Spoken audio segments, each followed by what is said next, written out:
प्रिय दर्शकों, नमस्कार। एक बार फिर से उपस्थित हूँ आप सबके सामने। आज शुक्रवार है, साक्षी श्री के जन्म कुंडली के साथ। आइए झट से इनका पंचांग पढ़ के बता देता हूँ और कार्यक्रम अंतिम तक देखा करिए। बीच से जाने का मतलब है कि कुछ चीज़ें छूटेंगी और जब चीज़ें छूट जाती हैं तो वो कभी पूरी नहीं होती हैं। किसी भी प्रकार के रिक्तता का मतलब है कि आपने अनुपस्थिति दर्ज कराई है। आप जन्म कुंडली के फलादेश करने के तरीका को सीख नहीं सकते हैं, परंतु इसका आनंद तो ले सकते हैं। कौन सा ग्रह कहाँ बैठा, अगर ध्यानपूर्वक इन बातों को समझा जाए तो आप इंटरनेट पे जो फालतू की चीज़ें देखते हैं उससे ज़्यादा आनंददायक है। ये बहुत गंभीर बात है और बहुत ही गंभीर विषय भी है। आइए साक्षी श्री के जन्म कुंडली के अध्ययन से पहले इनके पंचांग को पढ़ देता हूं।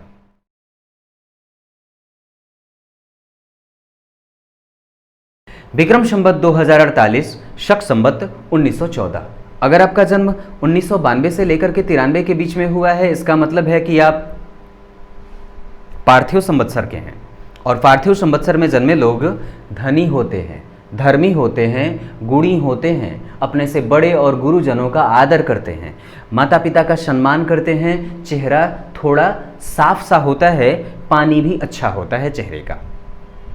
आगे बढ़ने पे पता चलता है तो इनका जन्म दक्षिणायन में हुआ है। इस वजह से इनके काम प्रायः बिगड़ते रहते हैं या फिर प्रायः लेट लतीफ़ी के शिकार होते रहते हैं। अगर जन्म उत्तरायण का हुआ है, इसका मतलब है कि सूर्य थोड़ा बलशाली है, और अगर दक्षिणायन में हुआ है तो थोड़ा वो अपने प्रभाव से कमज़ोर दिख जाता है। वस्तुतः प्राचीन ग्रंथों में इसे ये कहा जाता है कि सूर्य के उत्तरायण होने का प्रभाव व्यक्ति के आत्मविश्वास को वृद्धि में रख देता है, और दक्षिणायन में व्यक्ति के काम थोड़े कमज़ोर होते हैं। उसको हो सकता है दांतों की समस्या बनी रहे, हो सकता है पेट की समस्या बनी रहे, एसिडिटी वगैरह की समस्या बनी रहे, कब्जियत आदि की समस्या बनी रहे। ऐसी स्थिति में कि दक्षिणायन का प्रभाव व्यक्ति के आत्मविश्वास को और कई बार जीवन के प्रत्येक क्षेत्र में थोड़ा सा लेट करता है। हर काम थोड़ा विलंब से होता है। वर्षा ऋतु में श्रावण मास में इनका जन्म हुआ है। श्रावण मास में जन्मे होने का प्रभाव ये होगा कि व्यक्ति सुख में और दुख में दोनों जगह समान ही स्थिति में रहता है। उसके ऊपर न तो सुख का बहुत ज़्यादा प्रभाव पड़ता है और न ही दुख के समय पे वो विचलित सा होता है। वर्षा ऋतु में जन्मे होने का प्रभाव होगा व्यक्ति विचारोत्पादक श्रेणी के अंतर्गत आता है। उसके अंदर तीव्र भावनाओं का संचार होता है। उसके दिमाग निरंतर नए नए विचारों का आगमन और प्रत्यर्पण करते रहते हैं, और साथ ही साथ वो दूसरों के दिमाग से और दूसरों की गलतियों से सीखने वाला होता है। कोई भी काम करने चलेगा, पहले एक बार अपने दिमाग में ज़रूर ही ये चीज़ें भांज लेता है कि कहीं मैं ये जो काम कर रहा हूँ वो किसी के द्वारा पहले किया गया है तो इसमें गलती तो नहीं की गई है, और दूसरों की गलतियों से सीखने वाला होता है। ये यहाँ तक क्लियर है। आगे बढ़ने पे पता चला इनका जन्म जो पक्ष का है वो कृष्ण पक्ष के द्वितीया तिथि का है, अर्थात कृष्ण पक्ष में जन्मे होने का विवाह जब भी होगा, विवाह के बाद की स्थिति अच्छी होती है, मतलब दाम्पत्य और बेहतर होता है।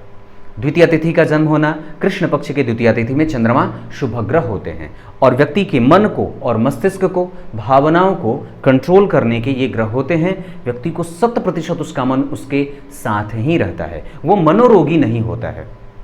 यहाँ पे कृष्ण पक्ष के द्वितीया तिथि के जो चंद्रमा होंगे वो पूर्ण रूप से अच्छे फलों को देने वाले होंगे, क्योंकि शुभग्रह भी हैं और इंटेंसिटी के आधार पर, तीव्रता के आधार पर उनका जो फल देने का बल होगा वो अच्छा होगा, 100% अच्छा होगा।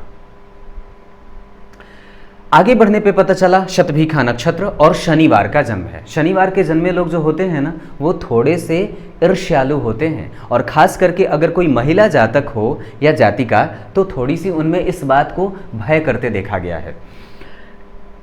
शतभिखा नक्षत्र में जन्मे जातक बहुमुखी हो जाते हैं, थोड़े से झूठ भी बोलने वाले होते हैं। थोड़ा झूठ क्या, झूठ ना तो थोड़ा होता है और ना ज़्यादा होता है, झूठ तो झूठ होता है। तो थोड़े से लोगों को बेवकूफ़ भी बनाते हैं। अब बेवकूफ़ थोड़ा सा तो बनाएगा नहीं, बनाएगा तो पूरा ही बनाएगा। मैं चूंकि ये थोड़ा थोड़ा इसलिए जोड़ रहा हूँ क्योंकि सारी चीज़ें अगर थोड़ा थोड़ा रहे तो ज़्यादा बेहतर है। अगर ये सारी चीज़ें बहुत ज़्यादा बढ़ जाएंगी तो इंसान को कमज़ोर बना देती हैं। व्यक्ति बहुमुखी होता है और लेकिन जो सबसे बड़ी कमजोरी होती है शतभिखा नक्षत्र में जन्म लेने वाले लोगों की, वो थोड़े से कंफ्यूजन में रहते हैं। उनके दिमाग में प्रायः चीज़ें एक साथ कई सारी एडजस्ट हो जाती हैं। अब एक बात यहाँ पे इस नक्षत्र का प्रभाव ये होता है कि व्यक्ति अपने जीवन को और भविष्य को लेकर के प्रायः उधेड़-बुन में भी रहता है। दूसरी बात है कि वो एक साथ कई चीज़ों का दिमाग रखने वाला होता है।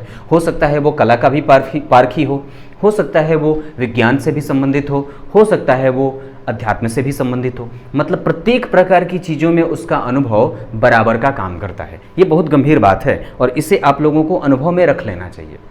शनिवार का जन्म होना, व्यक्ति थोड़ा ईर्ष्या करेगा, द्वेष करेगा, छल कपट करेगा और इसकी इच्छाएं कभी पूरी नहीं होती हैं और लगभग इसकी इच्छा अनंत तक की होती है। मतलब शनिवार को जो लोग जन्मे होते हैं वो कहीं ना कहीं आप उनसे कुछ भी पूछेंगे वो ये कहेंगे ये बाकी रह गया।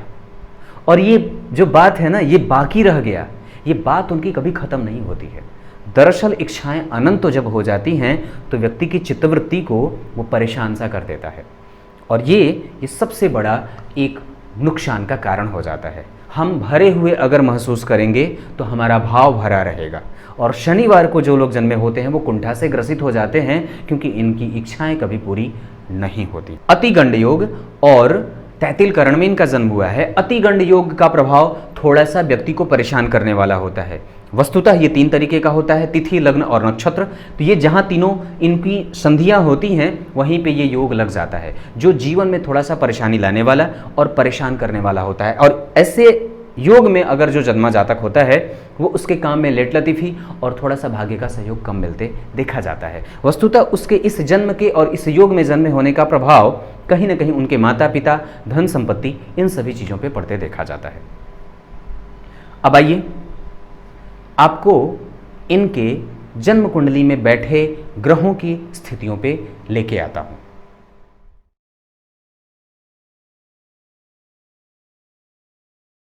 आत्मविश्वास के कारक होते हैं सूर्य, और अगर जन्म कुंडली में सूर्य की स्थिति अच्छी बनी तो व्यक्ति के आत्मविश्वास को चरम पे रखते हैं। कभी भी किसी खराब मनोवृत्ति वाले इंसान के चक्कर में व्यक्ति नहीं पड़ता है, धार्मिकता का पालन करता है। हाँ, अगर थोड़े से चंद्रमा और सूर्य की स्थिति कमज़ोर हो गई कुंडली में तो निश्चित रूप से ये बहुत सारे परेशानियों को देने वाले होते हैं। आपकी कुंडली में सूर्य की स्थिति विचार करते हैं तो यहाँ लग्न के अधिपति, आपकी कुंडली सिंह लग्न की है तो लग्न के अधिपति ही चंद्रमा सूर्य बनते हैं और ये जा करके बैठे हैं जन्म कुंडली के 12वें भाव में। अवस्था के हिसाब से और डिग्री को जब देखते हैं तो ये 28 अंश के हैं। 49 कला आश्लेषा नक्षत्र बुध का ये नक्षत्र होता है और चंद्रमा की राशि में सूर्य बैठे हैं 12वें भाव में।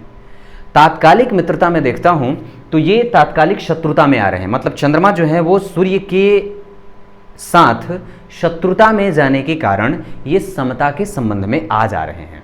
और अवस्था के हिसाब से चूंकि ये सम संख्या की राशि है, 4 संख्या जो है वो सम संख्या है, तो इस अंश पे जाकर के ये सूर्य बाल अवस्था में हो जाएंगे।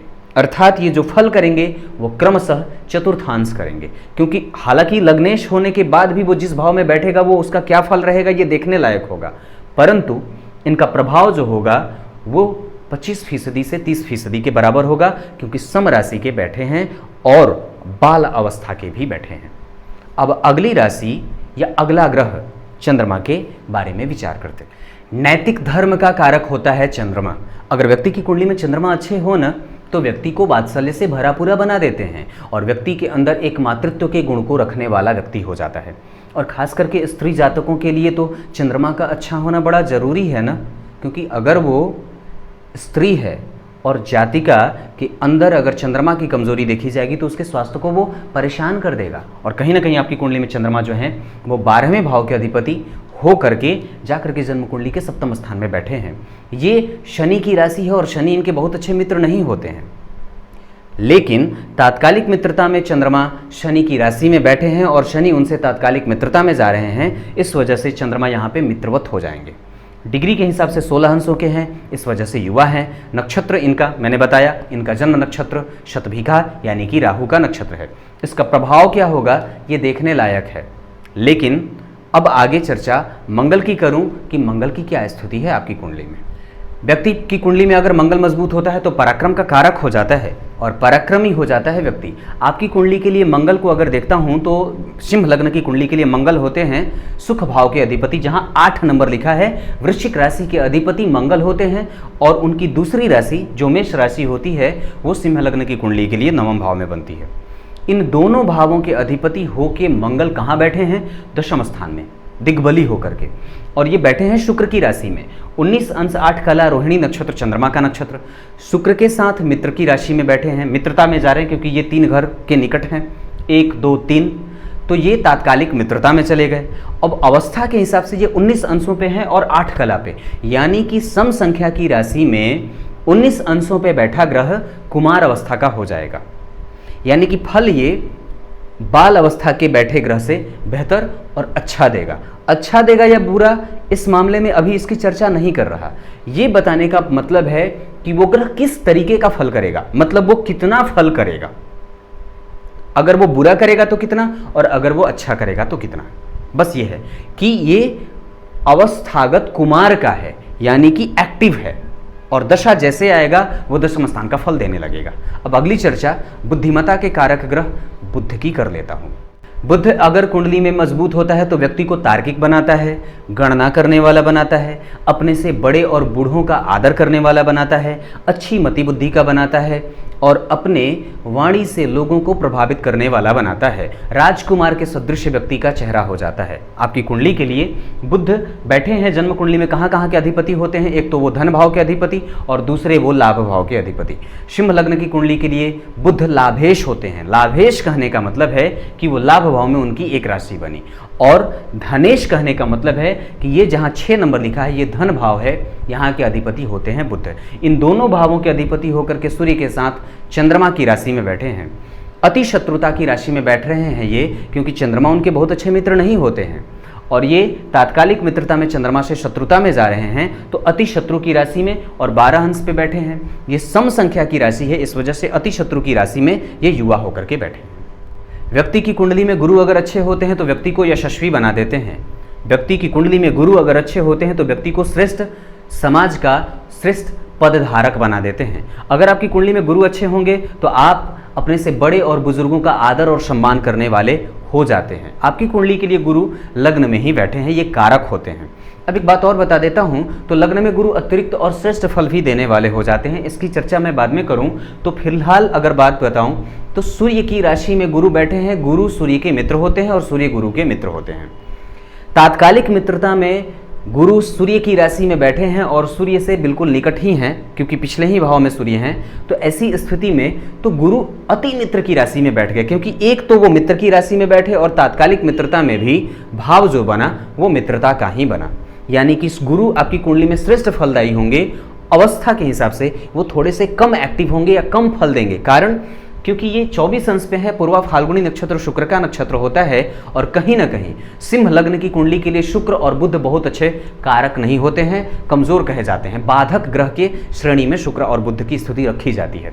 लेकिन अगर इस अंश की बात करते हैं तो इस अंश पे जाकर के गुरु मृतप्राय हो रहे हैं, क्योंकि 24 अंश और विषम संख्या, मैंने इस पे कार्यक्रम बना रखा है कि किस अंश और किस संख्या में जाकर के कितने अंशों पे ग्रह मृत, बाल अवस्था और कुमार अवस्था को धारण करता है। यहाँ पे गुरु मृतप्राय है, अति मित्र की राशि में बैठे हैं, मृतप्राय, ये याद रखने वाली बात है। इनकी चर्चा करेंगे आगे। अब दैत्य गुरु शुक्राचार्य की बात कर लेते हैं। व्यक्ति की कुंडली में शुक्र अगर मजबूत हो या फिर अगर शुक्र अच्छी स्थिति में दिख रहे हो तो व्यक्ति को भौतिकता का मालिक और भौतिक संसाधनों से सराबोर रखते हैं। अगर शुक्र अच्छा हो तो व्यक्ति को अच्छे स्वास्थ्य को देंगे ही, पद भी धारण कराते हैं और व्यक्ति को समस्त प्रकार के भौतिकता से लोलुपता दे देते हैं। आपकी कुंडली में शुक्र बनते हैं पराक्रम भाव के अधिपति। उनकी दूसरी राशि जन्म कुंडली के दशम भाव में बैठी है, जहां पे ये यहाँ से कैरियर का विचार किया जाता है। इन दोनों भावों के अधिपति होकर के शुक्र लग्न में बैठे हैं। स्त्री जाति का है और लग्न में शुक्र, यानी कि व्यक्ति सुंदर है और अच्छे मति बुद्धि का भी है, क्योंकि गुरु भी लग्न में है। अब विचार करिए तो दशम और पराक्रम भाव के अधिपति होकर के ये सूर्य की राशि में बैठे हैं। बहुत अच्छे मित्र नहीं होते हैं देवगु शुक्र और सूर्य की स्थिति। आपकी कुंडली में या किसी की भी कुंडली में शुक्र और सूर्य जो होते हैं वो नैसर्गिक रूप से बहुत अच्छे मित्र नहीं होते हैं। इस वजह से तात्कालिक मित्रता में सूर्य के साथ मित्रता में जा रहे हैं, इस वजह से समराशि के हो जाएंगे। और फिर अवस्था के हिसाब से देखिए तो 15 अंश के हैं। सम राशि का 15 अंश 55 कला अपने ही नक्षत्र में शुक्र बैठे हैं, यानी कि नक्षत्र से भी ठीक हैं और युवा होकर के बैठे हैं। न्याय के प्रतिबिंब होते हैं शनि, और ये व्यक्ति की कुंडली में थोड़े विलंब को और सही चीज़ों को सही टाइम पे देने वाले होते हैं। हम साधारण लोग ये समझ लेते हैं कि शनि बाधक और कमज़ोर होते हैं, पर वस्तुतः वो आपको वही चीज़ उसी समय पे देते हैं जब आप उसके उपयुक्त हो जाते हैं, उसके लायक हो जाते हैं। आपकी सिंह लग्न की कुंडली के लिए अगर शनि की बात करता हूं तो वो सप्तम और छठे भाव के अधिपति होते हैं। मूल त्रिकोण राशि का निर्माण जन्म कुंडली के सप्तम भाव में होता है और वो जाकर के सप्तमेश होकर के जाकर के जन्म कुंडली के छठे भाव में बैठे हैं। यहाँ पे अगर विचार करते हैं तो ये वक्री है, इस वजह से कहीं ना कहीं पिछले भाव का भी फल करेंगे, यानी कि पंचम भाव का।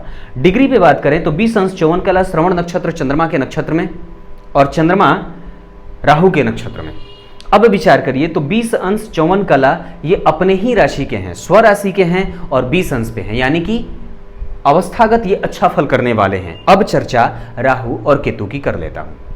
राहु और केतु आपकी कुंडली के लिए कैसा फल करने वाले हैं, ये निश्चित रूप से दर्शनीय है। आपकी कुंडली के लिए जन्म कुंडली के पंचम भाव में राहु बैठे हैं धनु राशि के होकर के, और केतु जाकर के मिथुन राशि में एकादशवें भाव में यानी कि लाभ भाव में बैठे हैं। सम राशि के बाल अवस्था के ये दोनों ग्रह बैठे हैं। कैसा होगा फल, ये देखने लायक होगा। आइए अब आपको जन्म कुंडली के विश्लेषण पे लेके आता हूं, जहां आरंभ करूंगा सूर्य से और अंत करूंगा केतु से।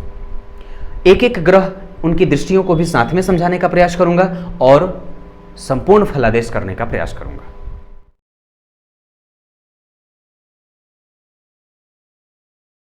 कारक, अकारक और तटस्थ ग्रहों पे एक बार चर्चा कर लेता हूं। सिंह लग्न की कुंडली के लिए सर्वाधिक कारक ग्रह सूर्य होते हैं और दूसरा कारकत्व मिलता है मंगल को, क्योंकि वो सूर्य के मित्र होते हैं और कहीं ना कहीं ये दो अच्छे भावों के अधिपति भी होते हैं। एक सुख भाव के जो कि केंद्र का भाव है और एक त्रित्रिकोण भाव जो कि नवम भाव, जहां 1 नंबर आप लिखा हुआ देख रहे हैं। सूर्य स्वयं ग्रहों के राजा होते हैं, इस वजह से सिंह लग्न की कुंडली में स्वयं वो कारक हो जाते हैं। इनके पास ऐसी क्षमता है कि वो सबको लुप्त से और लुप्त प्रायः कर सके। और मंगल इस वजह से कारक हो जाता है क्योंकि वो भाग्य भाव का अधिपति और सुख भाव का अधिपति हो जाता है, जो कि जीवन के दो प्रमुख और महत्वपूर्ण क्षेत्र होते हैं। लग्नेश के मित्र होने के कारण लग्न और लग्न के अधिपति ने उसे अच्छा भाव दे दिया। अब चर्चा कर देते हैं आपकी कुंडली में अकारक ग्रहों की। अकारक ग्रह सिंह लग्न की कुंडली में शुक्र और बुध होते हैं, और बाधक ग्रहों की अगर बात करता हूं तो आपकी कुंडली में शुक्र परम बाधक होंगे और शनि भी होंगे। शनि बाधक होंगे, शुक्र नहीं, क्योंकि अगर अकारक ग्रह की चर्चा करेंगे, यहां पे ध्यान दीजिएगा, अगर अकारक ग्रह की चर्चा करेंगे तो यहां पे बुध और शुक्र अकारक होंगे। लेकिन अगर बाधक ग्रह की चर्चा करेंगे तो आपकी कुंडली के लिए बाधक जो राशि बनेगी वो शनि की मूल त्रिकोण राशि जो कि सप्तम स्थान में बन रही है, जो कि कहीं ना कहीं मारक भाव होता है, ये बाधक राशि बन जाएगी। और शनि की महादशा और शनि की दशा आपके लिए थोड़ी समस्या को देने वाली हो सकती है, ये बात है। तो यहां पे दो बातें मैंने बताई। एक बताई कि जन्म कुंडली में कारक और अकारक, यानी कि अकारक आपकी कुंडली में बने कौन, बुध और शुक्र, क्योंकि बुध आपकी कुंडली के लिए एक पापी भाव के अधिपति बनते हैं और दूसरे मारक भाव यानी कि दूसरे भाव के अधिपति। तो यहां वो लाभेश भी बनते हैं, लेकिन ये भाव कहीं ना कहीं पापी भाव होता है और ये भाव द्वितीय भाव है। तो यहां पे ये भाव जो है यहां से ये स्वतंत्र हो जाएंगे और अपने फल को वो देने के लिए बिल्कुल इंडिपेंडेंट नहीं रहते हैं, वो बिल्कुल स्वतंत्र हो जाते हैं कि मुझे किसी पे आश्रित होकर के फल नहीं देना है, ये इनके मन मर्जी पे निर्भर करता है। और शुक्र आपकी कुंडली के लिए, चूंकि वो एक तो जन्म कुंडली के त्रिक भाव के अधिपति और दूसरे वो सप्तम भाव के दशम भाव के अधिपति बनते हैं, इस वजह से भी चूंकि वो सूर्य के बहुत अच्छे मित्र नहीं होते हैं और एक त्रिक भाव मिला होता है, इस वजह से ये शुक्र आपकी कुंडली में अकारक हो जाते हैं। अब तटस्थ ग्रहों की चर्चा कर लेता हूं। तो आपकी शनि की स्थिति आपकी कुंडली में मैंने कही कि ये सप्तम भाव के अधिपति और छठे भाव के अधिपति होते हैं, और सिंह लग्न की कुंडली में शनि, चंद्रमा और देवगुरु बृहस्पति ये तीनों तटस्थ होते हैं। मतलब न तो बहुत ज़्यादा बढ़िया और न बहुत ज़्यादा खराब, न तो बहुत अच्छा और न अपने दशा में बुरा। लेकिन अगर बाधक ग्रह की जहां भी चर्चा होगी तो वो कुंभ राशि बाधक बनेगी और वो ग्रह शनि होगा बाधक। क्लियर है? अब आगे विश्लेषण पे लेके आता हूं।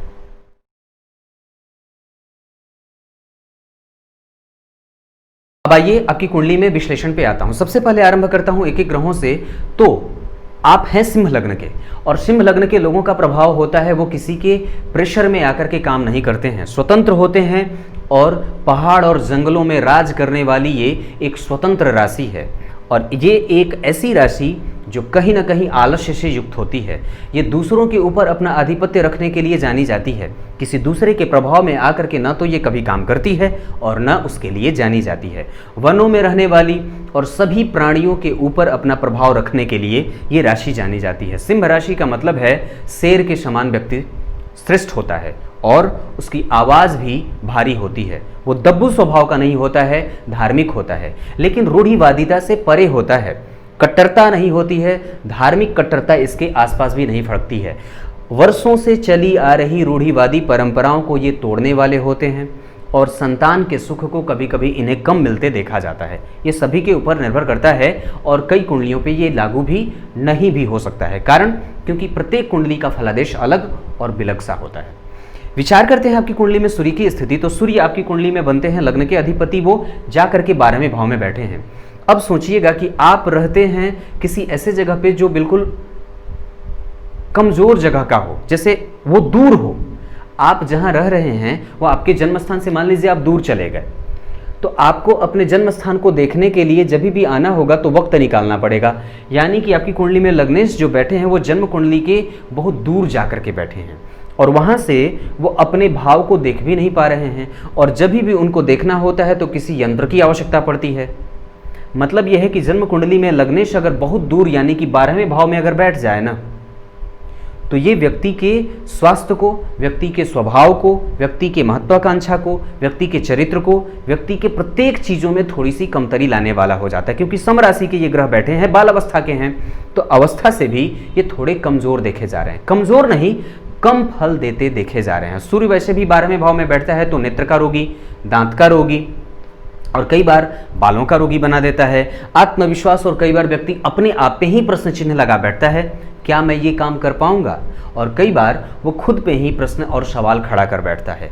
ऐसी स्थिति में कि आपकी कुंडली में सूर्य बुध के साथ बैठे हैं, और दोनों ग्रहों के बीच के अंश का भेद जो है वो 16 अंशों के करीब का है। यहाँ पे आपकी कुंडली में बुध अस्त नहीं होंगे, और साथ ही साथ बुध भी 12 में बैठे हैं। तो सूर्य और बुध जब 12 में बैठ जाते हैं, और नक्षत्र को देखिए तो ये सूर्य जो बैठे हैं वो बुध के ही नक्षत्र में बैठे हैं, और बुध शनि के नक्षत्र में। अब विचार करिएगा तो जन्म कुंडली में सूर्य और शनि एक दूसरे को देख रहे हैं, और शनि आपकी कुंडली के लिए बाधक ग्रह होता है। एक बाधक ग्रह की दृष्टि लग्नेश के ऊपर पड़ी, यानी कि पापक ग्रह से वो क्रूर ग्रह प्रभावित हुआ। वो किससे प्रभावित और दृष्ट हो रहा है? वो सप्तमेश से, और वो रोगेश से। यानी कि बात जो कि ये समझ में आती है कि लग्नेश के ऊपर किसका प्रभाव पड़ा? शनि का। और बाकी का कोई भी ग्रह ऐसा नहीं है जो आपकी कुंडली में उसको देख रहा हो। लग्नेश के ऊपर किसकी दृष्टि पड़ी? शनि की। यानी कि आपके काम में विलंब ही बन रहा है। और वो क्यों? क्योंकि आप कहीं ना कहीं जन्म कुंडली के 7वें भाव में शनि की राशि बनी, और ये आपके लग्न की प्रतिबिंब की राशि है। और लग्नेश के ऊपर शनि का जब प्रभाव पड़ेगा तो आपके प्रत्येक काम में विलंब देंगे, प्रत्येक काम में लेट लतीफी का शिकार बनाएंगे, थोड़ा सा प्रत्येक काम को आलस्य दे देते हैं। और व्यक्ति के व्यक्तित्व को जितना निखर करके सामने आना चाहिए, उतना ये शनि उसको बल प्राप्त नहीं करा पाते हैं, या बल प्रदान नहीं कर पाते हैं। ये स्थिति है। और यहाँ पे आप विचार करिएगा तो थोड़ा सा और गंभीरता से समझूं तो बुध भी साथ में बैठा है। बुध आपकी कुंडली का लाभेश होता है। लाभ का अधिपति व्यय में गया, और ये द्वितीय भाव का अधिपति जो कि धन भाव का अधिपति है वो भी व्यय में गया। धन भाव के अधिपति का व्यय में जाना थोड़ा संकुचित कर देता है। व्यक्ति के वाणी और व्यक्ति के मति बुद्धि को, व्यक्ति के इम्प्लीमेंटेशन पावर को कमजोर कर देता है, और व्यक्ति कई बार अनिर्णय की स्थिति में पहुंच जाता है। निर्णय लेने में तकलीफ होती है, क्योंकि युति जो है वो जन्म कुंडली के पापी भाव के साथ भी बैठे हैं सूर्य, इस वजह से, और शनि से दृष्ट हो रहे हैं जो कि सप्तमेश मारक होता है। इस कारण से लग्नेश को बहुत ज़्यादा बढ़ने का बल नहीं मिल रहा है। ये बात क्लियर है। यहाँ से सूर्य की दृष्टि पड़ेगी जन्म कुंडली के यहाँ, तो आपको एक तो शनि यहाँ बैठा हुआ है तो ये शत्रुहंता बनाया, क्योंकि स्वराशि का बैठा है, और सूर्य की दृष्टि, तो अपने स्वास्थ्य का विशेष ख्याल रखने की आवश्यकता है। क्योंकि शनि वक्री हैं तो 60% वो रिजल्ट पंचम भाव का भी देंगे, जहां पहले से ही खराब स्थिति में राहु बैठा हुआ है। राहु धनु का बड़ा अच्छा नहीं माना जाता है और बड़ा बुरा होता है। इस वजह से इसका प्रभाव क्या होगा वो तो मैं बताऊंगा आगे, लेकिन इस भाव को गंभीरता से समझिए। तो आपकी कुंडली में शनि के ऊपर और सूर्य का ये दोनों दृष्टि संबंध बना रहे हैं, तो ये कमजोर हो रहा है। अपने स्वास्थ्य का विशेष ख्याल रखिए और खास करके रक्त का, और आलस्य से युक्त नहीं होना है, सूर्य को अर्घ देते रहना है, ये मैं अंतिम में भी बताऊंगा। अब बात चंद्रमा की कर लेते हैं। आपकी कुंडली के लिए चंद्रमा जो कि बनते हैं 12वें भाव के अधिपति, वो जाकर के जन्म कुंडली के 7वें भाव में बैठे, और साथ ही साथ ये बैठे हैं राहु के नक्षत्र में, और वो राहु आपकी कुंडली में बैठा है गुरु की राशि में। राहु और गुरु का जब संबंध देखते हैं, क्योंकि राहु को कहीं ना कहीं गुरु की दृष्टि देख रही है, 5वीं दृष्टि से राहु के ऊपर दृष्टि का प्रभाव पड़ रहा है गुरु का। और ये गुरु है क्या आपकी कुंडली के लिए, वो रोगेश बनते हैं। तो एक अच्छे भाव के अधिपति नहीं होने के कारण, और उनकी मूल त्रिकोण राशि जन्म कुंडली के 5वें भाव में बनेगी, सिंह लग्न की कुंडली के लिए वो अकारक नहीं तटस्थ होते हैं, तो वो न तो अच्छा फल करेंगे और न बुरा। लेकिन यहाँ पे अगर डिग्री की बात करते हैं तो राहु यहाँ 5 अंश के हैं और गुरु आपकी कुंडली में 24 अंश के हैं, यानी कि राहु यहाँ पे अच्छा फल नहीं करते देखा जा रहा है। और वैसे भी धनु राशि में राहु श्रेष्ठ फलदायी नहीं होता है। तो यहाँ पे इस भाव को वो कहीं ना कहीं प्रभावित कर रहा है, क्योंकि चंद्रमा की हम चर्चा कर रहे थे और इस वजह से राहु की चर्चा करनी पड़ी, क्योंकि चंद्रमा कहीं ना कहीं राहु के नक्षत्र में बैठे हैं। तो ये त्रिकालिक संबंध होता है। अब विचार करिए, तो जन्म कुंडली में चंद्रमा शुभ ग्रह का है और वो 7वें भाव में बैठ करके आपके व्यक्तित्व को देख रहा है, तो इसका प्रभाव जन्म कुंडली के आधार पर, अगर जन्म कुंडली के लग्न पे चंद्रमा का प्रभाव हो तो व्यक्ति को थोड़ा थुलथुला बना देता है, गोल चेहरे का बना देता है और साफ व्यक्तित्व का बनाता है। व्यक्ति के मन मस्तिष्क को चंचल करने वाला, चंचल मनोवृत्ति का और अपने मन को स्थिर करने का व्यक्ति निरंतर प्रयास करता रहता है। चाहे वो कैसी भी परिस्थिति में जाए, अपने मन को स्थिर रखना चाहता है, नहीं चाहता है कि मेरा मन प्रभावित हो, और वो नहीं चाहता है कि मैं किसी दूसरे की बातों से और दूसरों के प्रभावों में आकर के अपने काम का नुकसान करूं। ये चंद्रमा इतना बुद्धि दे देता है, क्योंकि वो शुभ ग्रह है और प्रभाव भी उसका अच्छा दिख रहा है। इसको और ज़्यादा अगर गंभीरता से समझाता हूं आपको, तो क्योंकि गुरु जो कि अति मित्र की राशि में बैठे हैं और चंद्रमा, ये दोनों एक दूसरे को सप्त सप्तम सिद्धांत के अंतर्गत देख रहे हैं, जिसका प्रभाव, क्योंकि रोगेश की दृष्टि पड़ेगी चंद्रमा पे जो कि व्ययेश है, रोगेश की दृष्टि पड़ी चंद्रमा पे जो कि खुद व्ययेश है, यानी कि 12वें भाव का अधिपति और अष्टम भाव के अधिपति का दृष्टि संबंध हो रहा है। और ये कहाँ और किन किन भाव को प्रभावित कर रहे हैं, तो विचार करिए, अष्टमेश जाके जन्म कुंडली के लग्न में बैठा, यानी कि ये लग्न को बुरे तौर पे प्रभावित कर रहा है, क्योंकि वास्तव में गुरु की जो मूल त्रिकोण राशि है, ध्यान से समझिएगा, क्योंकि अष्टमेश गया लग्न में और वो कहीं ना कहीं 5वें भाव को भी प्रभावित कर रहा है, क्योंकि उसके स्वराशि में, मित्र की अपने मूल त्रिकोण राशि में राहु बैठकर के 5वें भाव में उसको खराब कर रहा है। बात समझ में आई। और दूसरी बात है कि ये अष्टम भाव जो है वो कहीं ना कहीं यहाँ पे आकर के गुरु पेट के रोगी और पेट के रोग देने वाले बन जाते हैं। शीत जनित बीमारियों का रोग देगा चंद्रमा, सर्दी, जुकाम, माथे का दर्द आदि दे सकता है, क्योंकि 7वां भाव है, ये बात बनती है। वात जनित बीमारियां भी दे सकता है, ये बात बनती है।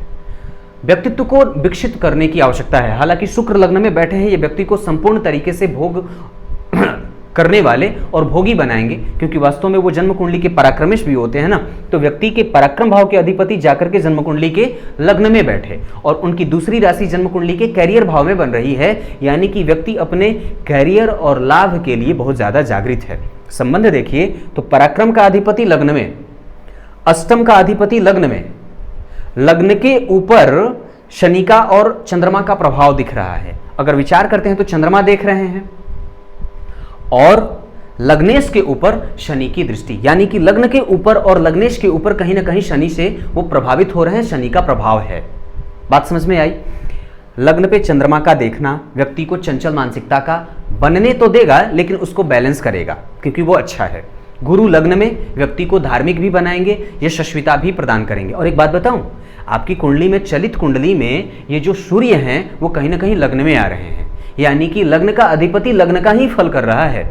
दंभी मत होइएगा, घमंडी मत होइएगा, अपने से बड़ों का आदर करिएगा, तब जाकर के वो, हालांकि है क्योंकि गुरु भी हैं, शुक्र भी हैं और स्वतंत्र रूप से ये सारे ग्रह आपकी कुंडली में पॉजिटिविटी ही ला रहे हैं। किम कुर्वन्ते ग्रहा यस्य केंद्रे बृहस्पति। अगर जन्म कुंडली में हालांकि गुरु अगर अच्छे भाव के अधिपति होते और हालांकि उनकी कुंडली में पंचम भाव में राशि बन रही है तो व्यक्ति ज्ञान से युक्त है और ज्ञान से भरा पूरा है, यशस्विता का गुण रखने वाला और धार्मिक मनोवृत्ति का शरण रखने वाला है, लेकिन फिर भी उनकी एक अष्टम भाव में भी तो राशि बन रही है और इस भाव को राहु बिगाड़ भी तो रहे हैं। इस वजह से गुरु थोड़े से प्रभावित हो जा रहे हैं, परंतु फिर भी स्वतंत्र तरीके से ये राहु का प्रभाव कम होगा, गुरु का प्रभाव बढ़ेगा, शुक्र का प्रभाव बढ़ेगा, क्योंकि चंद्रमा की दृष्टि जा रही है जो कि शुभ ग्रह का प्रभाव दे रहा है। 12वें भाव का अधिपति अगर लग्न को देख ले तो वो थोड़ा सा व्यय को अधिक दे देता है, व्ययाधिक के बढ़ा देता है। क्लियर है यहां तक? अब आगे बढ़ता हूं मंगल पे। आपकी कुंडली के लिए मंगल सुख भाव के और भाग्य भाव के अधिपति होते हैं। इन दोनों भावों के अधिपति होकर के जाकर के जन्म कुंडली के 10वें स्थान में इनको दिग्बलत्व की प्राप्ति हो जाती है और जो यहाँ का अधिपति है वो शुक्र आपकी कुंडली के लग्न में बैठा है। मतलब व्यक्ति अगर कोई काम या फिर कोई काम करना चाहता है, प्राइवेट सेक्टर का हो या सरकारी क्षेत्र का, तो उसको कहीं से भी अच्छा फल मिलने वाला है। कारण बताता हूं, क्योंकि ये दशम भाव जो है वो कहीं ना कहीं दशम भाव के अधिपति लग्न में विराज रहे हैं और वो पंचम भाव के स्थिति के साथ हैं। दशमेश का संबंध किसके साथ बना? दशम भाव का अधिपति बना शुक्र, वो लग्न में गया, और पंचम भाव के अधिपति कौन बने? जो कि ज्ञानेश होते हैं, यश गौरव मान पद प्रतिष्ठा का कारक ग्रह, और यहाँ का अधिपति बना गुरु, वो लग्न में है। यानी कि दशम भाव के अधिपति का संबंध किसके साथ बना? जन्म कुंडली के पंचम भाव के अधिपति के साथ। यानी कि केंद्र के अधिपति और त्रिकोण के अधिपति ये योग कारक स्थिति बना रहे हैं।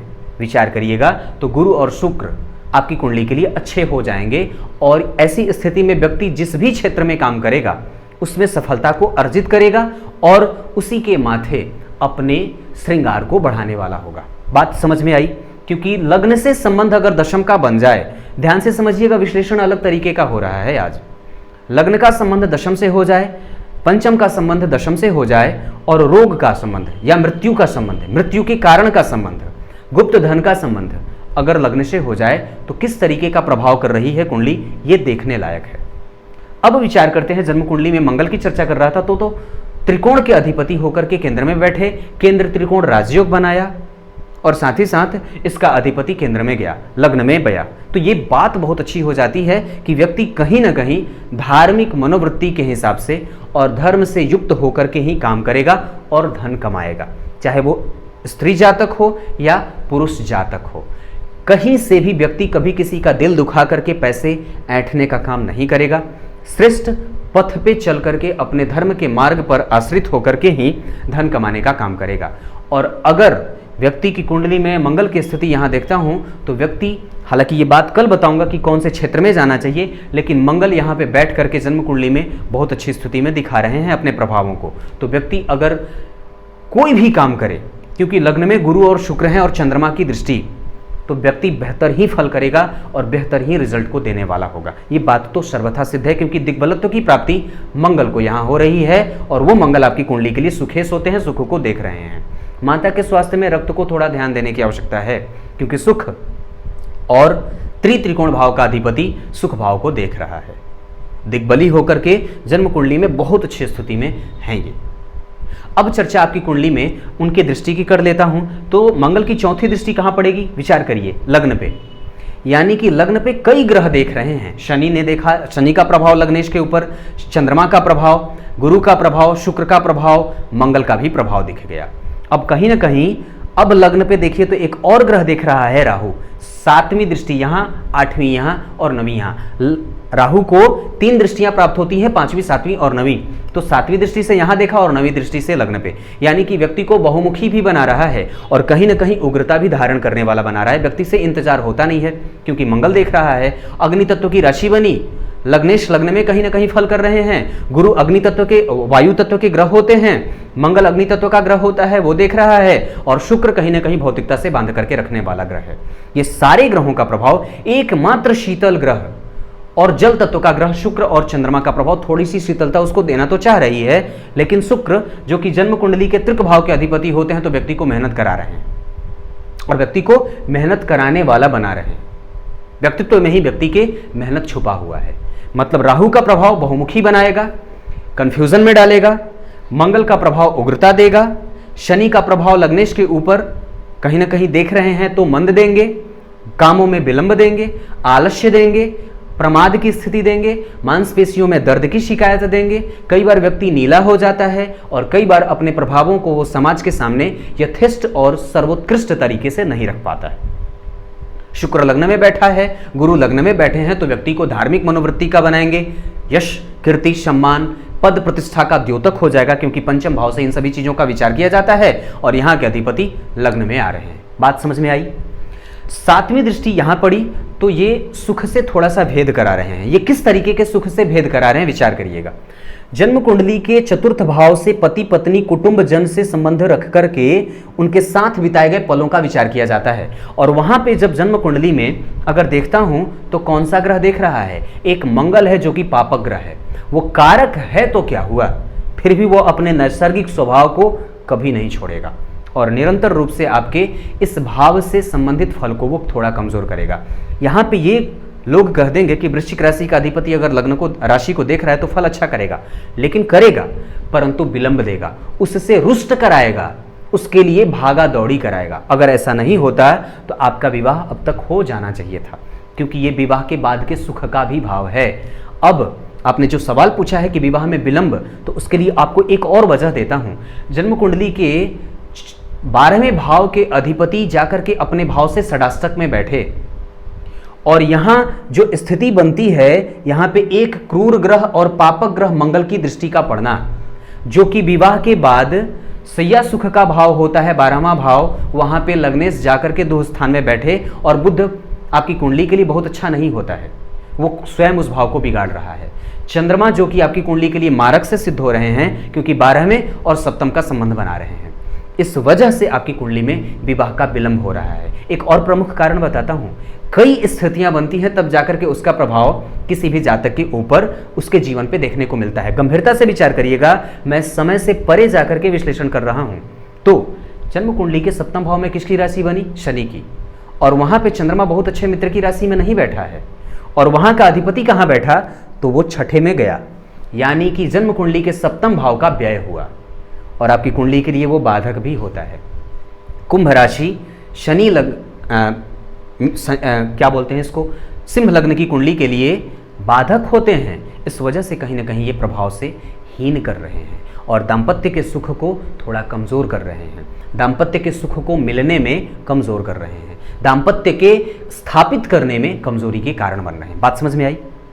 तो ये मंगल का प्रभाव यहाँ पे देखेंगे तो ठीक होगा। हालांकि यहाँ से भी अगर देखता हूँ तो पंचम भाव है, यहाँ से भी कहीं ना कहीं पति और पत्नी के साथ बनने वाले संबंधों को देखा जाता है। ये भाव भी जल रहा है क्योंकि मंगल की 8वीं दृष्टि और राहु यहाँ बैठा है और गुरु जो कि स्वयं अष्टमेश होते हैं। इन सभी भावों से और प्रभावों के कारण ये भाव थोड़ा सा कमजोर बनता दिख रहा है। इस वजह से ही विवाह में समस्या। तो मैंने विवाह के ना होने की या विलंब होने की स्थिति क्यों कमजोर वाली बताई? यहाँ पे ये भाव चंद्रमा के कारण अष्टमेश 12वें भाव के अधिपति होकर के यहाँ बैठे और वो कहीं ना कहीं लग्न पे प्रभाव डाल रहे हैं। साथ ही साथ यहाँ पे ये प्रभाव और यहाँ के अधिपति का छठे भाव में जाना, ये कई वजह बन रहे हैं जो कि कहीं ना कहीं कमजोर हो। और विवाह कराने वाले ग्रह शुक्र, गुरु और शुक्र आपकी कुंडली में कहीं ना कहीं अच्छे नहीं होते हैं, थोड़े कमजोर से प्रतीत होते हैं। अब चर्चा बुध की करता हूं। वो आपको शत्रुहंता बना रहा है। शनि और बुध का संबंध अच्छा होता है और व्यक्ति को श्रेष्ठ बना देता है। व्यक्ति कई प्रकार का भक्ति और भाव से युक्त और परंपरा से युक्त जीवन जीता है, श्रेष्ठ विद्या का मालिक होता है, गुप्त विद्याओं के पीछे भागता है, अपने प्राचीन विशेषज्ञता का परिचय देते हुए रिसर्च करने वाला, खोज करने वाला प्रकृति धारण करता है। और यहाँ पे व्यक्ति की कुंडली में अगर देखता हूँ तो अगर छठे भाव पे बुध का प्रभाव हो जाएगा तो व्यक्ति को रण क्षेत्र में और जीवन के प्रत्येक प्रकार की विषम परिस्थितियों में लड़ने वाला और लड़ करके जीतने वाला बना देता है। गुरु की बात करता हूँ तो अष्टम भाव के अधिपति होकर के लग्न में आकर के पंचम भाव को देख रहे हैं। कहीं ना कहीं उनका प्रारंभ में और माध्यमिक शिक्षा के ऊपर प्रभाव रहेगा, लेकिन राहु उसमें कहीं ना कहीं भेद डाल रहा है। या हो सकता है कि व्यक्ति पढ़ाई करे कुछ और काम करे कुछ और। हो सकता है कि पढ़ाई करे कुछ और दिमाग में कोई चीज़ें नहीं चल रही हो सकता है वो कई बार दिमाग में कन्फ्यूज़न को पाल करके बैठा हो, या हो सकता है कि कई बार स्थितियाँ उसके अनुकूल न होती हों शिक्षा के लिए। 7वीं दृष्टि से यहाँ देख रहे हैं और यहाँ पे चंद्रमा, गुरु और चंद्रमा व्यक्ति के आय को वृद्धि देंगे। तो व्यवसाय भी अगर व्यक्ति करना चाहता है तो कर सकता है, और व्यक्ति शिक्षा से संबंधित अगर कोई काम करना चाहता है तो भी कर सकता है। अब स्थिति तो 9वीं दृष्टि से 7 के बाद यहाँ भाग्य भाव को देखेंगे। ये ठीक होगा। व्यक्ति के धार्मिकता की आचरण को वृद्धि देने वाले होंगे और यहाँ से व्यक्ति के पिता के साथ और पिता के सहयोग को और लाभ को दिखाने वाले दिखा रहे हैं। ये स्थितियां कि जन्म कुंडली के भाग्य भाव पे अगर गुरु की दृष्टि पड़ेगी तो व्यक्ति को धार्मिक संस्कारों से युक्त और ओतप्रोत बना देंगे। अपने से बड़े बुजुर्गों का व्यक्ति आशीर्वाद प्राप्त करता है और उसका पूर्वार्ध या पूर्व जन्म अच्छा माना जाता है। शुक्र की बात करता हूं तो लग्न में शुक्र है, व्यक्ति को भौतिकता से युक्त ही रखेंगे। जहां भी व्यक्ति होगा श्रेष्ठ संतति और श्रेष्ठ संपत्ति से युक्त ही होगा।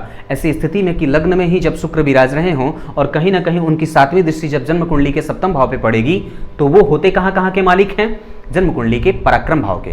पराक्रम भाव के अधिपति होकर के अपने ही नक्षत्र में बैठे हैं और वो पराक्रम से युक्त व्यक्ति को बना करके जन्म कुंडली के 7वें भाव पे दृष्टि डाल रहे हैं। तो शुक्र और चंद्रमा जब दृष्टि का संबंध करेंगे तो व्यक्ति को पराक्रमी तो बनाएंगे, साथ ही साथ व्यक्ति को श्रेष्ठमति बुद्धि का भी बनाएंगे।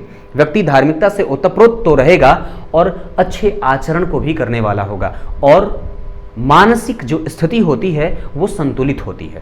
बात अब शनि की जब करता हूं तो आपकी कुंडली के लिए शनि बनते हैं 7वें भाव के अधिपति। ये बाधक होते हैं सिंह लग्न की कुंडली में और यहाँ के अधिपति होकर के 7वें भाव के अधिपति होकर के 12वें में बैठे और ये चंद्रमा के नक्षत्र में भी बैठे हैं और चंद्रमा राहु के। ये कहीं ना कहीं थोड़ा सा कमजोर हो रहा है क्योंकि ये जो शनि बैठे हैं ये 12वें भाव के अधिपति के नक्षत्र में बैठे हैं और वो उसको अतिरिक्त बल नहीं मिल रहा है। अब स्थिति की अगर बात करते हैं तो सप्तम मेष का छठे में जाना थोड़ा सा विवाह को कमजोर करता है। हालांकि आप लग्न कुंडली से मांगलिक नहीं है, चंद्र कुंडली से मांगलिक हैं। अब विचार करिए तो जन्म कुंडली में अगर विचार करते हैं तो 7वें भाव के अधिपति का छठे में जाना विवाह के विलंब का कारण बनता है और विवाह के बाद की स्थिति में थोड़ा सा परेशान करने वाला बनता है। हालांकि विवाह मिला करके करेंगे तो ज़्यादा उत्तम होगा, नहीं तो समस्या बन सकती है। अब विचार करते हैं तो शनि की 3री दृष्टि यहाँ पड़ेगी। यहाँ से ये आयु को देने वाले हो जाएंगे क्योंकि आयु का ये भाव होता है और मृत्यु का भी भाव होता है। यहाँ का अधिपति व्यक्तित्व में समा रहा है और आयु का कारक या आयु को देने वाला जो कारक ग्रह है वो शनि होता है। वो आपकी कुंडली में गुरु की राशि को देख रहा है, यानी कि आयु देगा। आप अपने शरीर में जल की कमी मत होने दीजिएगा, नहीं तो डिहाइड्रेशन की शिकायत जल्दी होने वाली हो सकती है। 7वीं दृष्टि जन्म कुंडली में शनि की, जो कि सप्तमेश होते हैं और रोगेश भी होते हैं, वो आपकी कुंडली में यहाँ देख रहे हैं। और सूर्य और शनि का संबंध प्रायः अपने आत्मविश्वास पे कभी भी प्रश्न चिन्ह मत लगाइए क्योंकि वास्तव में ये चलित चक्र में सूर्य आपके लग्न का प्रभाव दे रहे हैं। तो ये घबराने वाली कोई बात नहीं है। लग्न का अधिपति अगर लग्न में थोड़ा कमज़ोर भी हो रहा हो तो अच्छा ही फल करेगा, लेकिन कहीं ना कहीं वो डिग्री के आधार पर 12वें जा रहे हैं तो 2 स्थान का भी फल करेंगे।